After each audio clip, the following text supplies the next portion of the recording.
Selamat sore, salam olahraga. Kembali lagi bersama saya di sini Reza Bol.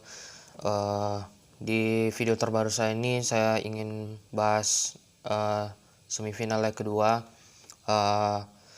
Sebelumnya saya udah update soal review semifinal leg pertama, jadi silahkan dilihat, dan juga pembahasan video kedua tentang Super League bisa kalian lihat juga, dan jangan lupa untuk like dan subscribe-nya ya.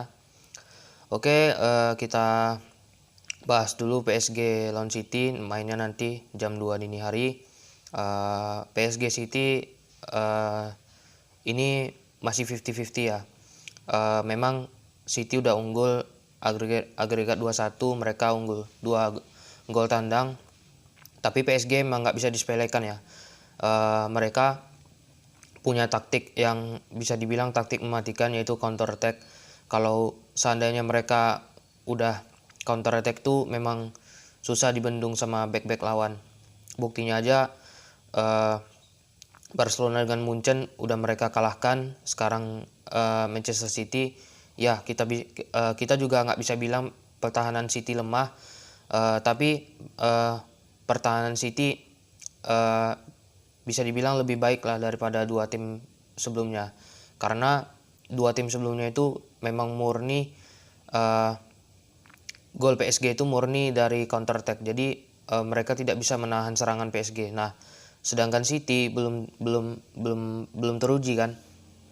Golnya PSG juga dari tendangan sudut, jadi nggak ada dari counter attack. Nah, kalau seandainya PSG nyetak lagi lewat counter attack, nah ini bakal berbahaya buat City. Bagi City, saya rasa mereka nggak terlalu mau main aman juga. Meskipun mereka udah unggul 2-1, tapi mereka akan tetap menyerang ke PSG. Apalagi memang City ini bisa dibilang punya kedalaman squad yang bagus, benchnya kuat. Apalagi kemarin pas lapis 2 yang dimainkan lawan Crystal Palace, mereka masih bisa menang. Tapi di depan ini saya bingung sih. Pep masih percaya sama Gundogan, Bernardo Silva sebagai false nine, atau dia udah mau masang Aguero. Apalagi ini bisa dibilang musim terakhir Aguero juga di City kan. Nah, terus apakah berani si apakah berani si Pep mainkan si Ferran Torres? Nah, ini pemain saya lihat sekarang malah jarang dapat kesempatan ya main di City. Dia jadi jadi lapisnya si Foden ataupun si Sterling. Jadi magisnya si Ferran Torres ini kurang kelihatan di City sekarang. Tapi kalau nanti malam seandainya Ferran Torres main, bisa juga tuh untuk memborbardir pertahanan PSG, karena Ferran Torres ini kan masih muda. Saya lihat dia kemarin main di Valencia juga cukup bagus. Dia punya skill, punya speed, dan finishingnya mantap juga. Jadi sayang kalau misalnya Ferran Torres ini nggak dimainin sama Pep. Tapi kalau seandainya Pep masih ngandelin pemain-pemain yang lawan PSG di leg pertama kemarin, bisa juga Kevin De Bruyne ini wajib diwaspadai sama PSG, karena Kevin De Bruyne ini kan bisa dibilang jadi otak serangannya City. Jadi kalau dia udah dimatikan pergerakannya sama pemain PSG, otomatis City juga dimatikan pergerakannya. Karena Kevin De Bruyne ini bisa memberikan assist, dan juga dia bisa menipu lawan. Nah, kayak kemarin golnya lawan PSG itu dia mau ngumpan kan, tapi bolanya malah masuk ke gawang. Nah, terus di gol kedua dia mau mengeksekusi free kick tapi dia ngasih ke Mahrez. Nah, itu luar biasa kali peran seorang Kevin De Bruyne. Jadi pertandingan ini bakal sangat seru. Peluang masih ada untuk PSG. Memang peluang lebih besar ke City, tapi at least persentase masih 50-50 lah. Karena ini juga pertandingan yang seru. Siapa yang lolos ke final nanti di Istanbul. Tapi kalau saya lebih sedikit mengunggulkan City sih daripada PSG, karena City murni benchnya bagus dan kedalaman skuadnya merata. Oke, dari PSG City itu dulu. Nah, habis itu ke Madrid Chelsea. Nah, Ini yang seru nih. Madrid Chelsea di leg pertama, Madrid asli diobok-obok sama Chelsea. Madrid nggak bisa apa-apa, apalagi dengan seorang N'Golo Kante yang ya bisa dibilang ini pemain berbahaya kali kalau udah di tengah. Dia intinya gini, Kante ini dia pemain yang bisa memutus aliran bola, pemain yang langsung mengintercept atau menahan serangan lawan, dan dia juga holding ballnya mantap. Nah, ini tiga ciri-ciri N'Golo Kante yang bisa dibilang dia sangat kuat musim ini. Dan kenapa dia bisa jadi DM terbaik, bisa dibilang salah satu DM terbaik ya, karena tiga ciri-ciri tadi itu menopang sangat melekat pada dia. Dan Madrid harus punya strategi khusus untuk bisa mematikan pergerakan Kante. Nah, di leg pertama Toni Kroos sama Modric dan Casemiro nggak bisa apa-apa. Nah, di leg kedua ini Zidane harus cari cara lah untuk bisa mematikan pergerakan Kante. Atau kalau seandainya Kante hanya dijaga oleh Casemiro, jatuhnya ini jadi man to man marking. Jadi Casemiro itu menjaga Kante terus. Jadi pas Kante bawa bola itu si Casemiro aja yang jaga, pemain lain ngecover pemain lain gitu. Nah, di leg dan juga di leg pertama kan Madrid sebenarnya peluangnya ada, cuman nggak sebanyak Chelsea. Nah, Chelsea nanti di leg kedua nih masih ngandelin Pulisic, masih ngandelin Werner. Meskipun Werner mandul ya, dia tetap dipercaya sama Tuchel. Dan bisa jadi Ziyech dimainkan di leg kedua nanti. Nah, ini yang harus diwaspadai sama Madrid. Ziyech ini kan bisa dibilang momok Madrid pas Ziyech masih di Ajax. Nah, kayak mana cara Madrid biar Ziyech ini umpan-umpan dari Ziyech ini nggak tembus ke pertahanan Madrid. Nah,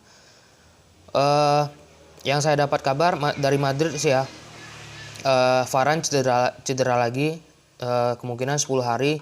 Fede Valverde ini nggak jelas ya, dia entah udah negatif COVID-19 atau harus tes lagi, apa bisa bepergian ke Madrid ya, saya nggak tahu. Tapi menurut kabar Fede Valverde ini masih positif COVID-19, tapi kita belum tahu juga ke depannya gimana. Nah, Ramos sama Mendy alhamdulillah udah bisa turun. Nah, perkiraan line up kalau Madrid besok nih, kiper Courtois. Nah, kalau untuk back karena Varane cedera, Nacho sebenarnya bagus kok, Nacho bagus. Nah, tapi kesalahan Zidane di leg pertama itu mainkan formasi 3-5-2. Nah, jadi Zidane kalau bisa ubah formasi lah di leg kedua nih, jangan pakai 3 back lagi.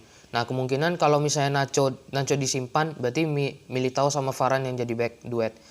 Kirinya Mendy kalau dia memang benar-benar udah fit ya. Kanannya mungkin si Odriozola, atau Nacho juga bisa jadi back kanan loh. Nacho ini kan back serba bisa, jadi dia bisa di mana aja, dia bisa di tengah, bisa di kiri, bisa di kanan. Malahan kalau misalnya Zidane mau taruh Nacho di DM pun bisa. Nah, makanya Nacho ini back serba bisa nih. Nah, kalau Odriozola nggak dipercaya sama Zidane ya dari awal. Nah, di tengah KCM seperti biasa. Nah, di depan bingung nih mau milih Hazard atau Vini, ya kan? Hazard udah comeback, Vini ya seperti kita tahu kadang main angin-anginan, kadang main bagus, ya kadang begitu ya kan. Nah, menurut saya karena ini lawan Chelsea di Stamford Bridge pula, dan Hazard udah tahu atmosfernya seperti apa, mungkin Hazard ini taruh di kiri, Vinicius cadangan, penyerang tunggal Benzema kanannya. Nah, ini Zidane tuh selalu bingung mau mainkan Asensio atau Rodrigo. Kenapa gitu? Asensio meskipun sekarang ini permainannya udah beda seperti Asensio yang kita kenal, tapi Asensio ini punya kelebihan. Asensio ini dia sama lah kayak Ziyech tadi, dia bisa mengirimkan umpan-umpan akurat. Nah, terus si Asensio ini dia berani shooting jarak jauh dari kotak penalti. Nah, kalau Rodrigo ini bagus juga. Dia dribblingnya mantap. Cuman dia masih belum konsisten. Nah, menurut saya Asensio yang akan dipasang di kanan. Nah, dengan formasi 4-3-3 lawan Chelsea yang notabene 3-4-3. Nah, ini perkiraan formasi dari Chelsea ya yang saya bisa bilang. Kipernya Edward Mendy. Mereka pakai 3 back. Azpilicueta, Thiago Silva, sama Antonio Rudiger. Ya. Bukan Azpilicueta lah. Christensen, Thiago Silva sama Rudiger. Nah, Azpilicueta sama Chilwell itu fullback kiri sama kanan untuk bantu Chelsea kalau ketika diserang. Jadi mereka maju mundur lah istilahnya gitu kan. Nah, di tengah Jorginho dan Kante itu pasti tuh. Nah, di depan Chelsea ini kan punya banyak opsi, ya kan? Opsi di depan itu Mason Mount, Kai Havertz, dan Timo Werner. Atau Mason Mount, Christian Pulisic, dan Timo Werner. Seandainya kalau Timo Werner dirotasi, berarti Olivier Giroud, Mason Mount, atau Christian Pulisic. Nah, tapi kalau menurut saya Tuchel bakal mainkan 3 di depan tuh sama kayak yang di leg pertama. Mason Mount, Pulisic, dan juga Werner. Kita nggak tahu kalau seandainya Tuchel berubah pikiran kan, Werner disimpan dulu, dimainkanlah Giroud. Atau dia mau masang Tammy Abraham juga bisa, ya kan? Karena stok penyerang Chelsea juga udah banyak, ya kan? Meskipun sekarang Michy Batshuayi dipinjamin ke Palace, tapi ya stok penyerang mereka banyak juga. Nah, bisa aja Chelsea main dengan 3-4-3, formasi 3-4-3. Tapi ada satu yang agak lebih lebar ke kanan, dan itu cocoknya diisi oleh siapa? Hudson-Odoi. Nah, Hudson-Odoi ini bagus kalau di kanan kan. Dia kayak Vazquez lah, penyerang sayap kanan.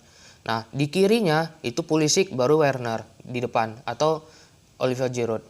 Nah, kalau prediksi saya nih, kalau saya sebagai fans Madrid, saya berharap Madrid lolos. Tapi peluangnya sama kayak PSG City tadi, 50-50. Jadi masih nggak bisa diprediksi antara Chelsea atau Madrid. Dengan skor 1-1, semua bisa terjadi. Kalau skornya 0-0 gimana, Bang? Kalau skor 0-0 Chelsea yang lolos karena unggul gol tandang. 1-1 lanjut extra time. 2-2 Madrid yang lolos. Nah, jadi gitu ya kemungkinannya. Tapi semoga aja match Chelsea Madrid ini seru juga, apalagi dengan PSG City tadi. Jadi bisa kita bikin preview mungkin untuk finalnya besok di Istanbul. Oke, itu aja dulu. Thank you for watching. Semoga kalian suka dengan video ini.